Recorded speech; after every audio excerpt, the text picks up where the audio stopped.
பேரன்பு கொண்ட மிதுன ராசியாளர்களே, வேகம் உங்கள் இயல்பு, வார்த்தை உங்கள் ஆயுதம், அறிவு உங்கள் அடையாளம். இப்படிப்பட்ட உங்களுக்கு மார்ச் 6ஆம் தேதி கும்பராசியிலிருந்து மீன ராசிக்கு செல்லும் சனி பகவான் என்ன செய்வார்? அவர் அமரும் இடமோ தசமஸ்தானம். தொழில், பதவி, சமூக மரியாதை, அதிகாரம், கர்ம பலன்களை வெளிப்படுத்தும் பாதை. அப்படி இருக்க சனி யார்? கர்ம நியாயாதிபதி, தாமதன், ஆனால் நிலை பெறச் செய்பவன். அதனால் உங்களை என்ன செய்ய போகிறான்? இயற்கையின் வேகத்தில் இயல்பில் இருக்கும் மிதுன ராசியில் கர்மத்தின் மேல் கனமாக ஆனால் மெதுவாக கால் பதித்து நிற்கிறார் சனி பகவான். வேகமாக வருவதை, வேகமாக வந்ததை நிறுத்துவான், நிலைத்திருப்பதை விட்டு வைப்பான். மிதுன ராசியாளர்களே, இந்த சனி உங்கள் வேகத்தை நிறுத்தவில்லை, உங்கள் பாதையை நேராக்குகிறான். அவன் சொல்வது ஒன்றுதான், வார்த்தைகளால் அல்ல, உங்கள் செயல்கள் பேசட்டும் என்று. அவன் உங்களிடமிருந்து எடுத்துக்கொள்ளப் போவது ஒன்றுதான், அது உங்களிடம் உள்ள அலட்சியம். எது வந்தால் என்ன பார்த்து கொள்வோம் என்று இருக்கும் அலட்சியத்தை எடுத்துக்கொண்டு உங்களை உசுப்பேற்றி உழைக்க வைத்து நிலைத்த தன்மையை, ஒரு உன்னத நிலையை, ஒரு உயர் நிலையை தரப்போவது உறுதி. இந்த 2.5 வருடம் உங்கள் வாழ்க்கையின் வடிவமைப்பு காலம். தொழில், பதவி, மரியாதை, பொறுப்பு இவற்றை வடிவமைத்துக் கொள்ள தயாராயிருங்கள். மிதுனராசியாளர்களே, திருமணமானவர்களா நீங்கள்? குடும்பம் உங்களை அதிகம் நம்பும். துணைவருக்கு உங்கள் நிலைத்தன்மை தேவைப்படும். சில நேரம் வாக்குவாத முரட்டுத்தனமாய் கூட இருக்கும். ஆனால் உறவு உடைந்து போய்விடாது.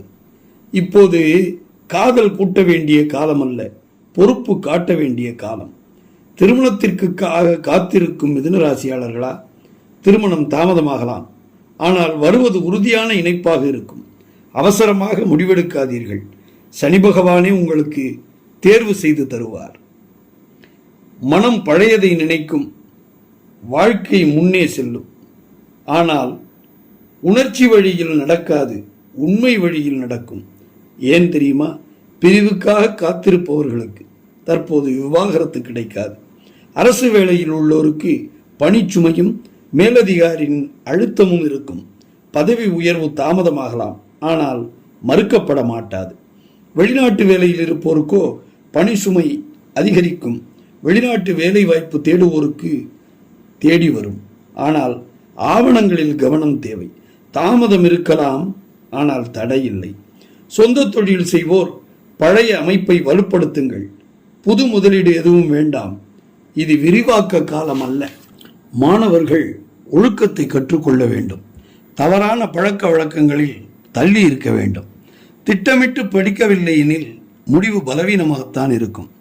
நீட், டிஎன்பிஎஸ்சி போட்டித் தேர்வுகளுக்கு முயற்சிப்பு இரட்டிப்பாக இருக்க வேண்டும். விமான சேவை செய்பவர்கள் டியூட்டி நேரம் அதிகரிக்கும், இடமாற்றம், பதவி உயர்வு தாமதம், ஆனால் நிரந்தரமாக வேலை கிடைக்கும். கப்பல் சேவை செய்பவர்களோ நீண்ட பயணங்களை மேற்கொள்வர். கடல் தொடர்பான சவால்கள், வெளிநாட்டு வருமானம், மெதுவான உயர்வு. கடலில் சனி சோதிப்பான், ஆனால் கரையில் நிலை தந்து விடுவான். ஐடி பணியில் சுமை அதிகமாக இருக்கும். டெட்லைன் அழுத்தம், ஆனால் புதிய திறனை நீங்கள் வளர்த்துக் கொள்வீர்கள். விவசாயிகள் நீர் மேலாண்மையில் கவனம் செலுத்த வேண்டும்.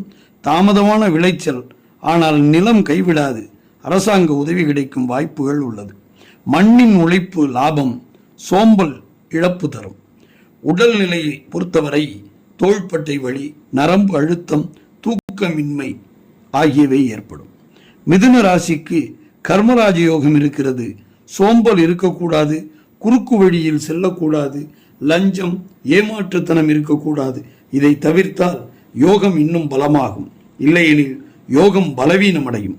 கர்மராஜ யோகம் என்பது விரைவில் வரும் வெற்றி அல்ல, வீழாத வெற்றி. இது மகுடம் அல்ல, அடித்தளம். உழைத்தவன் உயர்வான், தாமதமாக, ஆனால் சிறிதும் தள்ளாடாமல். ஆக மொத்தத்தில் 50% நன்மை, 50% சோதனை.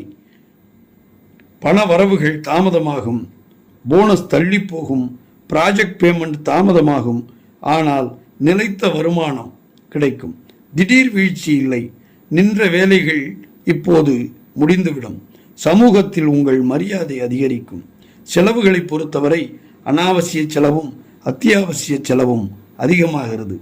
சுற்றுலா, கேளிக்கை, சுபவிரயம், ஆன்மீக செலவுகள் மிதமாகத்தான் உள்ளது. சுற்றுச்சூழல் சுத்தம் மிக அவசியம். முன்னோர்கள் வழிபாடும் குலதெய்வ வழிபாடும் அவசியம். பித்ருக்கள் சாபம் முக்கிய முடிவுகளில் சிக்கல்களை ஏற்படுத்தலாம். வீடு மனை விற்க வாங்க இது ஏற்ற நேரமல்ல. மனம் பலவாறான திசைகளில் பயணம் செய்யும். வார்த்தைகளே ஆயுதமாகும். அறிவு வேகம் எடுக்கும். நிதானம் தேவை. மிதுனராசியாளர்களே, சனிக்கிழமை தோறும் கருப்பு நிற வஸ்திரத்தாலும் நீல நிற மலர்களாலும் சனி பகவானுக்கு அலங்காரம் செய்து வழிபடுங்கள். கால்களை இழந்த மாற்றுத்திறனாளிகளுக்கு உதவுங்கள். காக்கைக்கு அன்னமிடுங்கள். முன்னோர் வழிபாடும் குலதெய்வ வழிபாடும் மிகவும் அவசியம். மிதுன ராசியாளர்கள் புதிய பெரிய தொழிலை துவங்க வேண்டாம். அதிக வட்டிக்கு கடன் வாங்க வேண்டாம். முன்னோர்கள் வழிபாடு செய்யாமல் இருக்க வேண்டாம். லஞ்சம் வாங்க வேண்டாம். குறுக்கு வழியை நம்ப வேண்டாம். பேரன்பு கொண்ட முக்காலம் அறிவோம் காணொளி அன்பர்களே, இதுவரை நீங்கள் நண்பர்களாக ஆகாதிருந்தால் முதலில் நீங்கள் நண்பர்களாகுங்கள். உங்கள் நண்பர்களுக்கு எங்களை அறிமுகப்படுத்துங்கள். விரும்புங்கள், பகிருங்கள்.